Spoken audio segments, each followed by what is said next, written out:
ಈಗ ನಮಸ್ತೆ ಕರ್ನಾಟಕದ ಸುದ್ದಿಗಳನ್ನ ಒಂದೊಂದಾಗಿ ಕ್ವಿಕ್ ಆಗಿ ನೋಡ್ತಾ ಹೋಗೋಣ. ವಿಜಯಪುರದಲ್ಲಿ ಕಬ್ಬು ಬೆಳೆಗಾರರ ಹೋರಾಟ ಅಂತ್ಯವಾಗಿದೆ. ರಿಕವರಿ ಗೊಂದಲ ಬಗೆಹರಿಸುವಂತೆ ರೈತರು ಪ್ರತಿಭಟನೆ ಮಾಡ್ತಿದ್ರು. ಆದರೆ ದರ ನಿಗದಿ ಮಾಡಿದ ಆದೇಶ ಪ್ರತಿಯನ್ನ ಜಿಲ್ಲಾಧಿಕಾರಿ ಆನಂದ್ ರೈತರಿಗೆ ನೀಡಿದ್ದಾರೆ. ರಿಕವರಿ ನೋಡದೆ 100 ರೂಪಾಯಿ ಕೊಡಬೇಕು ಅನ್ನೋದು ಆದೇಶದಲ್ಲಿ ಇದೆ ಅಂತ ರೈತರಿಗೆ ಮನವರಿಕೆ ಮಾಡಿಸಿದ್ರು. ನಂತರ ಪ್ರತಿಯನ್ನ ಓದಿ ರೈತರ ಗೊಂದಲಕ್ಕೆ ಬ್ರೇಕ್ ಹಾಕಿದ್ದು ಡಿಸಿ ಸಮ್ಮುಖದಲ್ಲಿ ರೈತರು ಪ್ರತಿಭಟನೆಯನ್ನ ಕೈಬಿಟ್ಟಿದ್ದಾರೆ. ನಂತರ ಸಿಹಿ ಹಂಚಿ ಸಂಭ್ರಮಪಟ್ಟರು. ರೈತರ ಆಕ್ರೋಶಕ್ಕೆ ಮಣಿದ ಸರ್ಕಾರ ಕಬ್ಬು ಪ್ರತಿ ಟನ್ಗೆ 3,300 ರೂಪಾಯಿ ನಿಗದಿ ಮಾಡಿದೆ. ಆದರೆ ಇದಕ್ಕೆ ಬಾಗಲಕೋಟೆಯ ರೈತರು ಒಪ್ತಾ ಇಲ್ಲ. 3,500 ಬೆಲೆ ನಿಗದಿಗೆ ಪಟ್ಟು ಹಿಡಿದು ರೈತರು ಪ್ರತಿಭಟನೆಯನ್ನ ಮುಂದುವರೆಸಿದ್ದಾರೆ. ಸಂಗೊಳ್ಳಿ ರಾಯಣ್ಣ ವೃತ್ತದಲ್ಲಿ ಪ್ರತಿಭಟನಾ ವೇದಿಕೆಯನ್ನ ಹಾಕಲಾಗಿತ್ತು. ಇವತ್ತು ಸಂಜೆ ಮುಧೋಳದ ಜಿಎಲ್ಬಿಸಿ ಐಬಿ ಆವರಣದಲ್ಲಿ ಅನ್ನದಾತರು ಸಭೆ ನಡೆಸಲಿದ್ದಾರೆ. ಸಂಜೆಯವರೆಗೂ ದರ ನಿಗದಿಗೆ ಸರ್ಕಾರ ಗಡುವು ನೀಡಿದ್ದಾರೆ. ಒಂದ್ ವೇಳೆ ಸರ್ಕಾರ ಮತ್ತು ಕಾರ್ಖಾನೆಯ ಮಾಲೀಕರು ಬೇಡಿಕೆ ಒಪ್ಪದೇ ಇದ್ರೆ ಪ್ರತಿ ಹಳ್ಳಿಯಲ್ಲಿ ಡಂಗೂರ ಸಾರಿ ರೈತರನ್ನ ಒಗ್ಗೂಡಿಸೋಕೆ ನಿರ್ಧಾರ ಮಾಡಲಾಗಿದೆ. ಪರಪ್ಪನ ಅಗ್ರಹಾರ ಜೈಲು ಅನ್ನೋದು ಉಗ್ರರು ಹಾಗೂ ವಿಕೃತ ಕಾಮಿಗಳ ಪಾಲಿನ ಸ್ವರ್ಗವಾಗಿ ಬದಲಾದಂತೆ ಕಾಣ್ತಾ ಇದೆ. ಜೈಲಲ್ಲಿರೋ ಖದೀಮರಿಗೆ ರಾಜಾತಿಥ್ಯ ನೀಡ್ತಿರೋದು ಮತ್ತೊಮ್ಮೆ ಬಟಾ ಬಯಲಾಗಿದೆ. ಆರೋಪಿಗಳು ಬಿಂದಾಸ್ ಲೈಫ್ ಲೀಡ್ ಮಾಡ್ತಾ ಇರುವಂತಹ ವಿಡಿಯೋಗಳು ವೈರಲ್ ಆಗಿದ್ದು ಎನ್ಐಎ ಮತ್ತು ಡಿಆರ್ಐ ಎಂಟ್ರಿ ಕೊಡುತ್ತಾ ಅನ್ನುವಂತಹ ಪ್ರಶ್ನೆ ಶುರುವಾಗಿದೆ. ಈಗಾಗಲೇ ಶಂಕಿತರ ಮೊಬೈಲ್ ಬಳಕೆ ಸಂಬಂಧ ಎನ್ಐಎ ಅಧಿಕಾರಿಗಳು ಮಾಹಿತಿಯನ್ನ ಪಡ್ಕೊಂಡಿದ್ದಾರೆ. ಮತ್ತೊಂದು ಕಡೆ ತರುಣ್ ರಾಜ್ ಬಗ್ಗೆಯೂ ಡಿಆರ್ಐ ಮಾಹಿತಿ ಪಡೆದಿದ್ದಾರಂತೆ. ಇದೀಗ ಎಲ್ಲ ವಿಡಿಯೋಗಳ ಬಗ್ಗೆ ತನಿಖೆ ನಡೆಸುವ ಚರ್ಚೆ ಶುರುವಾಗಿದೆ. ಪರಪ್ಪನ ಅಗ್ರಹಾರ ಜೈಲಿನಲ್ಲಿ ಖೈದಿಗಳಿಗೆ ರಾಜಾತಿಥ್ಯ ಕೊಡ್ತಾ ಇರುವಂತಹ ಬಗ್ಗೆ ಪರಿಶೀಲನೆಯನ್ನ ನಡೆಸಿ ಮಾಹಿತಿ ನೀಡಲು ಎಡಿಜಿಪಿ ದಯಾನಂದ್ ಸೂಚನೆ ಕೊಟ್ಟಿದ್ದಾರೆ. ಈ ಸೂಚನೆಯ ಮೇರೆಗೆ ಪರಪ್ಪನ ಅಗ್ರಹಾರ ಜೈಲಿಗೆ ಹೋಗಿ ಡಿಐಜಿಪಿ ವಿ ಆನಂದ್ ರೆಡ್ಡಿ ಪರಿಶೀಲನೆ ನಡೆಸಿದ್ದು, ಈ ವೇಳೆ ವಿಡಿಯೋಗಳು 2023ರಲ್ಲಿ ಚಿತ್ರೀಕರಣವಾಗಿದ್ದು ಅನ್ನೋದು ಬೆಳಕಿಗೆ ಬಂದಿದೆ. ಪ್ರಾಥಮಿಕ ತನಿಖೆ ವೇಳೆ ಹಳೆ ವಿಡಿಯೋಗಳು ಅನ್ನೋದು ಗೊತ್ತಾಗಿದ್ದು, ಜೈಲಿಗೆ ಮೊಬೈಲ್ ತಂಡದವರು ಯಾರು, ಫೋನ್ ಕೊಟ್ಟವ್ರು ಯಾರು ಅನ್ನೋದರ ಬಗ್ಗೆ ತನಿಖೆ ನಡೆಸೋದಕ್ಕೆ ಸೂಚನೆ ಕೊಡಲಾಗಿದೆ.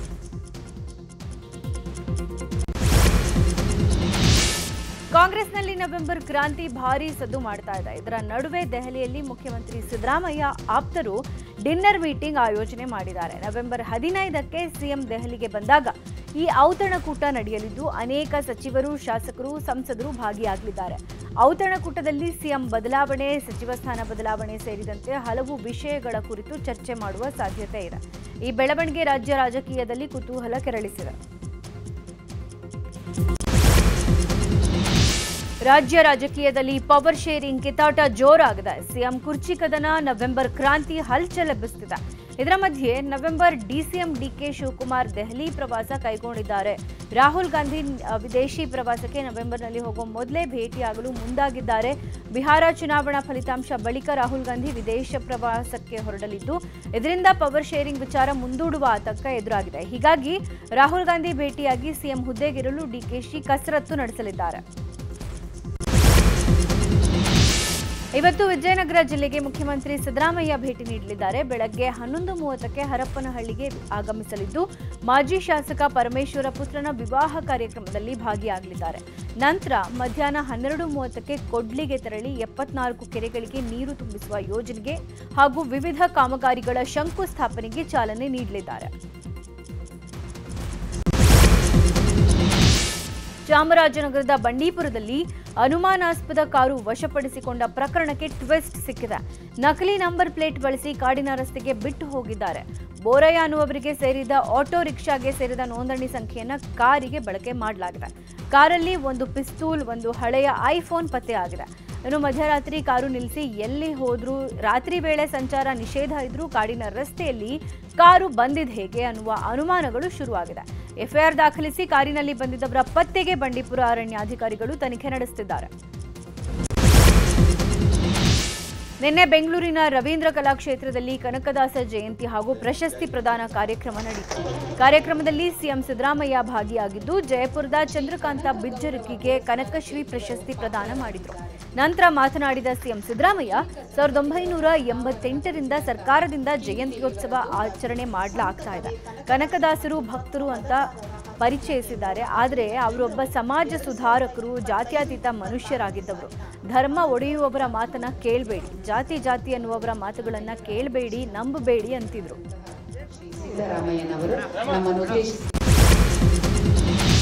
ಆರ್ಎಸ್ಎಸ್ 100ನೇ ವರ್ಷ ಪೂರೈಸಿರೋದ್ರಿಂದ ಬೆಂಗಳೂರಿನ ಪಿಇಎಸ್ ವಿಶ್ವವಿದ್ಯಾಲಯದಲ್ಲಿ ಉಪನ್ಯಾಸ ಆಯೋಜನೆ ಮಾಡಲಾಗಿತ್ತು. ಸಂಘದ 100 ವರ್ಷದ ಪಯಣ ನವಕ್ಷಿತಿಜ ಎಂಬ ಶೀರ್ಷಿಕೆಯ 2 ದಿನದ ಉಪನ್ಯಾಸದಲ್ಲಿ ನಿನ್ನೆ ಮೊದಲನೇ ದಿನ ಆರ್ಎಸ್ಎಸ್ನ ಸರಸಂಘ ಚಾಲಕ ಡಾಕ್ಟರ್ ಮೋಹನ್ ಭಾಗವತ್ ಉಪನ್ಯಾಸ ನೀಡಿದ್ದಾರೆ. ಅನೇಕರು ಸಂಘವನ್ನ ನಿಂದಿಸ್ತಾರೆ, ಆದರೆ ಅವರಿಗೂ ಸಂಘಟನೆಯ ಕಾರ್ಯದ ನಿಜವಾದ ಅರಿವಿದೆ. ಆದ್ದರಿಂದ ಅವರ ನಿಂದನೆ ಕೇವಲ ಬಾಯಿ ಮಾತಿಗೆ ಸೀಮಿತವಾಗಿದೆ. ಹಾಗಾಗಿ ಇಡೀ ಸಮಾಜದ ಹೃದಯ ಸಂಘದ ಪರವಾಗಿದೆ ಅಂತ ರಾಷ್ಟ್ರೀಯ ಸ್ವಯಂ ಸೇವಕ ಸಂಘದ ಸರಸಂಘ ಚಾಲಕ ಡಾಕ್ಟರ್ ಮೋಹನ್ ಭಾಗವತ್ ತಿಳಿಸಿದ್ದಾರೆ. ಇವತ್ತು ಮೈಸೂರಿಗೆ ಉಪರಾಷ್ಟ್ರಪತಿ ರಾಧಾಕೃಷ್ಣನ್ ಭೇಟಿ ನೀಡಲಿದ್ದಾರೆ. ಚಾಮುಂಡಿ ಬೆಟ್ಟಕ್ಕೆ ಉಪರಾಷ್ಟ್ರಪತಿ ಭೇಟಿ ನೀಡ್ತಾ ಇರೋದ್ರಿಂದ ಇವತ್ತು ಮಧ್ಯಾಹ್ನ 2ರಿಂದ 4 ಗಂಟೆಯ ತನಕ ಸಾರ್ವಜನಿಕರಿಗೆ ದರ್ಶನಕ್ಕೆ ನಿರ್ಬಂಧವನ್ನು ವಿಧಿಸಲಾಗಿದೆ. 4 ಗಂಟೆಯ ನಂತರ ಎಂದಿನಂತೆ ಸಾರ್ವಜನಿಕರಿಗೆ ಅವಕಾಶವನ್ನು ಕೊಡಲಾಗುತ್ತೆ ಅಂತ ಚಾಮುಂಡೇಶ್ವರಿ ಕ್ಷೇತ್ರ ಅಭಿವೃದ್ಧಿ ಪ್ರಾಧಿಕಾರದಿಂದ ಪ್ರಕಟಣೆ ಹೊರಡಿಸಲಾಗಿದೆ. ಬೆಂಗಳೂರಿನ ಇಪಿಎಫ್ಒ ಕೋ ಆಪರೇಟಿವ್ ಸೊಸೈಟಿಯಲ್ಲಿ 70 ಕೋಟಿ ವಂಚನೆ ಪ್ರಕರಣದಲ್ಲಿ 2 ಆರೋಪಿಗಳನ್ನು ತೀವ್ರ ವಿಚಾರಣೆ ಮಾಡಲಾಗ್ತಾ ಇದೆ. A1 Gopinath, A7 ಲಕ್ಷ್ಮಿಯನ್ನ Cubbon park ಪೊಲೀಸರು ವಿಚಾರಣೆ ಮಾಡ್ತಿದ್ದಾರೆ. ಆದರೆ ಆರೋಪಿ ಗೋಪಿನಾಥ್ ಪೊಲೀಸರ ತನಿಖೆಗೆ ಸಹಕರಿಸದೆ ಹಣದ ಬಗ್ಗೆ ಬಾಯ್ಬಿಡ್ತಿಲ್ಲ. ಇನ್ನು ಲಕ್ಷ್ಮಿ ಕೂಡ ತನಗೇನೂ ಗೊತ್ತಿಲ್ಲ, ಗಂಡನಿಗೆ ಎಲ್ಲ ಗೊತ್ತು ಅಂತ ಉತ್ತರಿಸ್ತಿದ್ದಾರಂತೆ. ಅಲ್ಲದೆ ಲಕ್ಷ್ಮಿ ಹೆಸರಲ್ಲಿದ್ದ 4 ಕಾರು, 5 ಬೈಕ್ಗಳನ್ನು ಸೀಸ್ ಮಾಡಿದ್ದು. ಇನ್ನು ಅಕೌಂಟೆಂಟ್ ಜಗದೀಶ್ ವಿರುದ್ಧ ಲುಕ್ಔಟ್ ನೋಟಿಸ್ ಜಾರಿ ಮಾಡಲಾಗಿದೆ. ಹುಬ್ಬಳ್ಳಿ ಧಾರವಾಡ ನಗರ ವ್ಯಾಪ್ತಿ ವಿಸ್ತರಣೆ ದೊಡ್ಡ ಕಗ್ಗಂಟಾಗಿ ಮಾರ್ಪಟ್ಟಿದೆ. ರಾಜ್ಯ ಸರ್ಕಾರ ಅವಳಿ ನಗರದ ವ್ಯಾಪ್ತಿಗೆ ಹೊಸದಾಗಿ 46 ಹಳ್ಳಿಗಳನ್ನು ಸೇರ್ಪಡೆ ಮಾಡಿದೆ. ಆ ಮೂಲಕ ಜನರ ಕೆಂಗಣ್ಣಿಗೆ ಗುರಿಯಾಗಿದೆ. ಸರ್ಕಾರದ ನಿರ್ಧಾರಕ್ಕೆ ವಿವಿಧ ಗ್ರಾಮಗಳ ಜನತೆ ತೀವ್ರ ವಿರೋಧ ವ್ಯಕ್ತಪಡಿಸಿದ್ದಾರೆ. ಹುಬ್ಬಳ್ಳಿ ಧಾರವಾಡ ವ್ಯಾಪ್ತಿಯಲ್ಲಿ ಈ ಹಿಂದೆ 46 ಗ್ರಾಮಗಳಿದ್ವು. ಇದೀಗ ಹೊಸದಾಗಿ ಅಷ್ಟೇ ಗ್ರಾಮಗಳನ್ನು ಸೇರ್ಪಡೆ ಮಾಡಲಾಗಿದೆ. ಹೊಸ ಸೇರ್ಪಡೆಯೊಂದಿಗೆ ಹಳ್ಳಿಗಳ ಸಂಖ್ಯೆ ಹೆಚ್ಚಾಗುತ್ತೆ. ಇದರಿಂದ ಮನೆ ಟ್ಯಾಕ್ಸ್, ನೀರಿನ ಟ್ಯಾಕ್ಸ್ ಹೆಚ್ಚಳ ಭೀತಿ ಸೃಷ್ಟಿಯಾಗಿದ್ದು 16 ಹಳ್ಳಿಗಳ ಜನ ಕಂಗಾಲಾಗಿದ್ದಾರೆ. ಉತ್ತರ ಕನ್ನಡ ಜಿಲ್ಲೆಯಲ್ಲಿ 130 ಶಿಥಿಲಾವಸ್ಥೆ ಶಾಲೆ ಕಟ್ಟಡಗಳಿವೆ. ಈ ಕುರಿತು ಶಿಕ್ಷಣ ಇಲಾಖೆಯ ಸರ್ಕಾರದ ಗಮನಕ್ಕೆ ಸೆಳೆಯಲು ನ್ಯೂಸ್ 18 ಕನ್ನಡ ಮಕ್ಕಳ ಜೀವಕ್ಕಿಲ್ವ ಗ್ಯಾರಂಟಿ ಅನ್ನುವ ಸುದ್ದಿಯನ್ನ ಪ್ರಸಾರ ಮಾಡಿತ್ತು. ಸುದ್ದಿ ಪ್ರಸಾರ ಮಾಡಿದ ಒಂದೇ ತಿಂಗಳಲ್ಲಿ ಉತ್ತರ ಕನ್ನಡ ಜಿಲ್ಲಾ ಪಂಚಾಯತ್ನ ಹಲವು ಅನುದಾನ ಮತ್ತು ತಾಲೂಕು ಪಂಚಾಯತ್ ಅನುದಾನ ಹಾಗೆ ಸರ್ಕಾರದ ವಿಪತ್ತು ನಿರ್ವಹಣೆಯ ಅನುದಾನ ಬಳಕೆ ಮಾಡಿ ದುರಸ್ತಿ ಕಾರ್ಯ ಮತ್ತು ಹೊಸ ಕಟ್ಟಡ ನಿರ್ಮಾಣಕ್ಕೆ ಕ್ರಿಯಾ ಯೋಜನೆ ಮಾಡಲಾಗಿದೆ. ಇನ್ನು ಕೆಲವೇ ದಿನಗಳಲ್ಲಿ ಹೊಸ ಕಟ್ಟಡ ಕಾಮಗಾರಿ ಮತ್ತು ದುರಸ್ತಿ ಕಾರ್ಯ ನಡೆಯಲಿದೆ. ಇದು ನ್ಯೂಸ್ 18 ಕನ್ನಡದ ಸಾರ್ಥಕತೆಯ ವರದಿಯಾಗಿದೆ. ಚಿಕ್ಕಬಳ್ಳಾಪುರ ತಾಲೂಕಿನ ತಮ್ಮನಾಯಕನಹಳ್ಳಿ ಗ್ರಾಮದಲ್ಲಿ ಕೃಷಿ ಹೊಂಡದಲ್ಲಿ ಬಿದ್ದಿದ್ದ ಹಸುವನ್ನು ರಕ್ಷಿಸಲಾಗಿದೆ. ರೆಡ್ಡಪ್ಪ ಎನ್ನುವವರಿಗೆ ಸೇರಿದ್ದ ಹಸು ನೀರು ಕುಡಿಯೋದಕ್ಕೆ ಹೋಗಿ ಕೃಷಿ ಹೊಂಡಕ್ಕೆ ಬಿದ್ದಿತ್ತು. ನಂತರ ಸತತ 1 ಗಂಟೆಯ ಕಾಲ ಶ್ರಮಿಸಿ ಅಗ್ನಿಶಾಮಕ ಸಿಬ್ಬಂದಿ ಹಸುವನ್ನು ಹೊರತಂದಿದ್ದು ಗ್ರಾಮಸ್ಥರು ಮೆಚ್ಚುಗೆ ವ್ಯಕ್ತಪಡಿಸಿದ್ದಾರೆ. ಬೆಂಗಳೂರು ದಕ್ಷಿಣ ಜಿಲ್ಲೆಯ ರಾಮನಗರ ತಾಲೂಕಿನ ಹಂದಿಗುಂದಿ ಅರಣ್ಯ ವ್ಯಾಪ್ತಿಯ ರೈತರು ತಮ್ಮ ಜಮೀನಿನ ಹಕ್ಕುಪತ್ರ ಕೊಡಿ ಅಂತ ಜಿಲ್ಲಾಡಳಿತಕ್ಕೆ ಒತ್ತಾಯಿಸಿ ಸುದ್ದಿಗೋಷ್ಠಿಯನ್ನು ನಡೆಸಲಿದ್ದಾರೆ. ಸುಮಾರು ವರ್ಷಗಳಿಂದ ಹಕ್ಕುಪತ್ರ ಕೊಡದೆ ಜಿಲ್ಲಾಡಳಿತ ನಿರ್ಲಕ್ಷ್ಯ ಮಾಡ್ತಾ ಇದೆ. ಇದನ್ನು ಶೀಘ್ರವಾಗಿ ಪರಿಹರಿಸಬೇಕು ಅಂತ ರೈತರು ಒತ್ತಾಯ ಮಾಡಲಿದ್ದಾರೆ.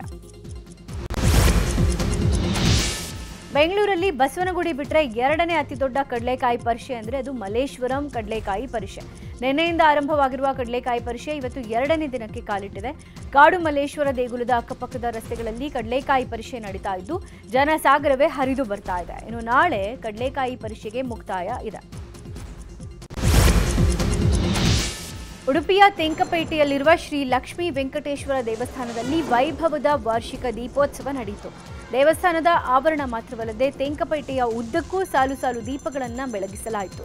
ದೇವಾಲಯದ ಪುಷ್ಕರಣಿಯಲ್ಲಿ ಕೆರೆ ದೀಪೋತ್ಸವ ನಡೆದಿದೆ. ಇದೇ ವೇಳೆ ನಡೆದ ಪಲ್ಲಕ್ಕಿ ಉತ್ಸವದಲ್ಲಿ ಲಕ್ಷ್ಮೀ ವೆಂಕಟೇಶ ದೇವರನ್ನಿಟ್ಟು ಮೆರವಣಿಗೆ ಮಾಡಲಾಯಿತು. ಇನ್ನು ಬೆಳ್ಳಿಯ ಪುಷ್ಪರಥದಲ್ಲಿ ಪೇಟೆ ಉತ್ಸವ ನಡೆದಿದೆ. ಬಳಿಕ ಆಕರ್ಷಕ ಸಿಡಿಮದ್ದು ಪ್ರದರ್ಶನ ಕೂಡ ಏರ್ಪಡಿಸಲಾಗಿತ್ತು.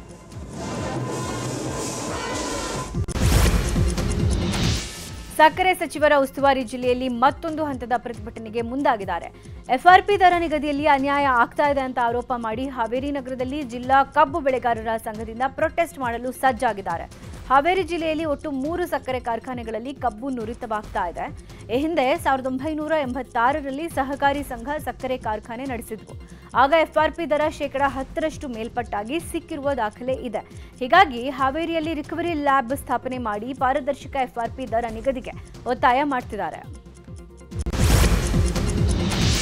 ಧಾರವಾಡದಲ್ಲಿ ಉದ್ದು ಬೆಳೆಯ ಖರೀದಿ ಕೇಂದ್ರವನ್ನು ಹಳೆಯ ಎಪಿಎಂಸಿ ಕಟ್ಟಡದಲ್ಲೇ ತೆರೆಯಲಾಗಿದೆ. ಈ ಖರೀದಿ ಕೇಂದ್ರಕ್ಕೆ ಉದ್ದು ತಂದಿರುವ ರೈತರಿಗೆ ಶಾಕ್ ಎದುರಾಗಿದೆ. ಶೇಕಡ 12ರಷ್ಟು ತೇವಾಂಶದವರೆಗೆ ಖರೀದಿ ಮಾಡಲು ಅವಕಾಶ ಇದೆ. ಆದರೆ ರೈತರು ತರ್ತಾ ಇರುವ ಉದ್ದಿನಲ್ಲಿ ಶೇಕಡ 14ರಷ್ಟು ತೇವಾಂಶ ಬರ್ತಾ ಇದೆ ಅನ್ನುವ ಕಾರಣಕ್ಕೆ ಅಧಿಕಾರಿಗಳು ಉದ್ದನ್ನು ತೆಗೆದುಕೊಳ್ತಾ ಇಲ್ಲ. ಇದರಿಂದಾಗಿ ರೈತರು ಸಂಕಷ್ಟಕ್ಕೆ ಸಿಲುಕಿದ್ದಾರೆ. ರೈತರು ನಿತ್ಯವೂ ಕಾಳುಗಳನ್ನು ತಂದು ಅವುಗಳನ್ನು ಖರೀದಿ ಮಾಡೋಕ್ಕಾಗದೆ ಮರಳಿ ಒಯ್ಯುವಂತಾಗಿದೆ. ಭಾರತಕ್ಕೆ ಶೀಘ್ರದಲ್ಲೇ ದಕ್ಷಿಣ ಆಫ್ರಿಕಾದ ಬೋಟ್ಸ್ವಾನಾದಿಂದ ಮತ್ತೆ 8 ಚೀತಾಗಳು ಆಗಮಿಸಲಿವೆ. ಇನ್ನು 2 ಗಂಡು ಚೀತಾ ಹಾಗೂ 6 ಹೆಣ್ಣು ಚೀತಾ ಸೇರಿ ಒಟ್ಟು 8 ಚೀತಾಗಳು ಭಾರತಕ್ಕೆ ಆಗಮಿಸಲಿದ್ದು, ಈ ಬಗ್ಗೆ ಅರಣ್ಯ ಅಧಿಕಾರಿಯೊಬ್ಬರು ಮಾಹಿತಿಯನ್ನು ನೀಡಿದ್ದಾರೆ. ಈ ಚೀತಾಗಳನ್ನು 1 ತಿಂಗಳ ಕಾಲ ಕ್ವಾರಂಟೈನ್ನಲ್ಲಿ ಇರಿಸಿ ವೈದ್ಯಕೀಯ ಪರೀಕ್ಷೆಗೆ ಒಳಪಡಿಸಿ ಬಳಿಕ ಭಾರತಕ್ಕೆ ಕಳುಹಿಸಲಾಗುತ್ತೆ. ಮುಂದಿನ ಜನವರಿಯಲ್ಲಿ ಮಧ್ಯಪ್ರದೇಶದ ಕುನೋ ರಾಷ್ಟ್ರೀಯ ಉದ್ಯಾನವನಕ್ಕೆ ಬರುವ ಸಾಧ್ಯತೆ ಇದೆ. ಫಿಲಿಪೈನ್ಸ್ನಲ್ಲಿ ಕಲ್ಮೇಗಿ ಚಂಡಮಾರುತ ಅಪ್ಪಳಿಸಲಿದ್ದು ಅಪಾರ ಹಾನಿ ಉಂಟು ಮಾಡಿದೆ.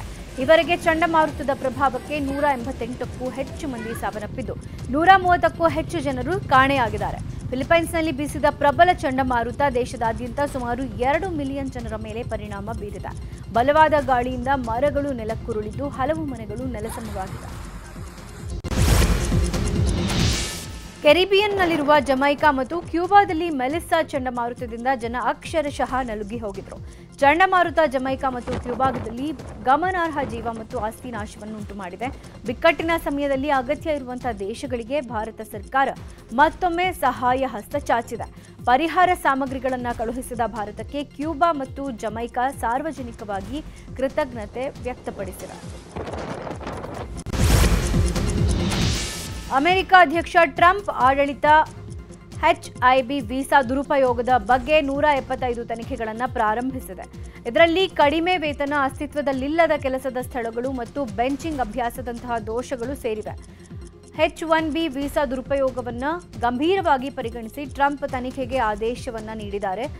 H1B ವೀಸಾ ಪಡೆದವರಲ್ಲಿ ಭಾರತದ ಐಟಿ ಉದ್ಯೋಗಿಗಳು, ವೈದ್ಯರು ಮುಂಚೂಣಿಯಲ್ಲಿದ್ದಾರೆ. ಆದರೆ ತನಿಖೆಗೆ ಆದೇಶಿಸಿರುವ 175 ಪ್ರಕರಣಗಳು ಯಾವ್ಯಾವುದು ಅನ್ನುವ ಮಾಹಿತಿ ಇಲಾಖೆ ನೀಡಿಲ್ಲ. ಆಸ್ಟ್ರೇಲಿಯಾ ವಿರುದ್ಧದ ಟಿ20 ಸರಣಿಯನ್ನ ಟೀಂ ಇಂಡಿಯಾ ಗೆದ್ದಿದೆ.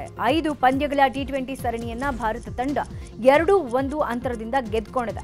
ಬ್ರಿಸ್ಬೇನ್ನಲ್ಲಿ ನಡೆದ ಸರಣಿಯ ಅಂತಿಮ ಪಂದ್ಯ ಮಳೆಯಿಂದಾಗಿ ರದ್ದಾಯಿತು. ಕೊನೆಯ ಪಂದ್ಯವನ್ನ ಗೆದ್ದು ಟಿ20 ಸರಣಿಯನ್ನ ಡ್ರಾ ಮಾಡಿಕೊಳ್ಳುವ ಇರಾದೆಯಲ್ಲಿದ್ದ ಆಸ್ಟ್ರೇಲಿಯಾಕ್ಕೆ ಹಿನ್ನಡೆ ಆಗಿದೆ. ಇನ್ನು ಟೀಂ ಇಂಡಿಯಾ ಆಸ್ಟ್ರೇಲಿಯಾದಲ್ಲಿ ಸತತ 3ನೇ ಟಿ20 ಸರಣಿ ಗೆದ್ದ ದಾಖಲೆಯನ್ನು ಬರೆಯಿತು.